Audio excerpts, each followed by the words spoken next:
I'm a member of Go Green Wycombe. It's a local community volunteer group. We're part of the Wycombe Association, and our aim is to help local houses on the journey to become more sustainable.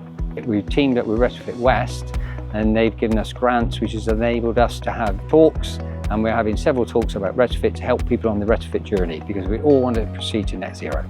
The benefit of having local community groups like Go Green Wycombe is that we have built up links with the local council. We have a link with the combined authority. We are working with Retrofit West now. So we are like the conduit that takes all their input, information, all the links they can provide, and feeds that out to our community.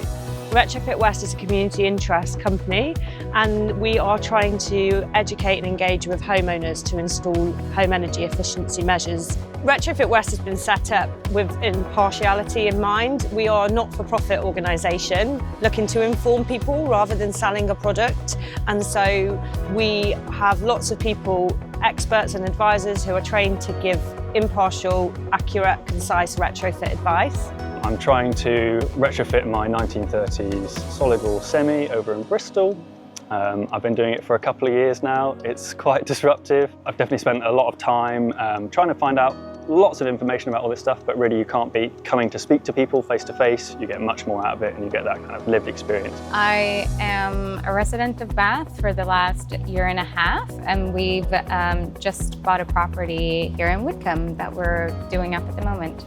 I've lived in the same house for 40 years. It's a big Victorian villa, and I've been doing some retrofitting on it. I started with the windows.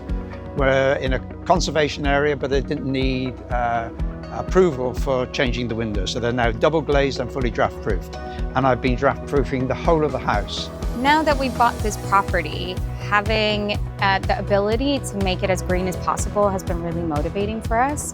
It's important to me because I feel like if I can make any sort of impact in the little things that I do, I want to be able to do it. The reasons I want to make my house more energy efficient is mainly for climate change and to help save the planet, but I do have financial reasons as well, because I'm not on a very high income. So far I've increased the insulation in my loft. I've put carbon beads in the cavity walls, and I have solar thermal and solar PV. A huge amount of our carbon emissions come from energy use of buildings. The UK's got some of the oldest housing stock in Europe. We have an option to either sort of demolish homes and rebuild, or we can work with our existing stock and make them better and make them perform better. It's very expensive to do all of these things, and with that, hoping that grants and things like that can help, obviously, will be helpful. Yeah. Carbon reduction is the motivator. Whilst it may not be in a lot of people's minds in terms of why they want to do things from a practical point of view, they get bogged down in the cost of that. The motivator has to be carbon reduction. So the focus today has been retrofit, and that's why we had Retrofit West, because we want to help people on the retrofit journey. It's complicated, and we wanted to just get them on the road. This is a really good way of motivating people to do the work. If they know someone locally who's done the same thing, it's going to be really encouraging to go ahead and do the same thing. I really think that this is a great initiative. I hope that more small boroughs will be able to do this.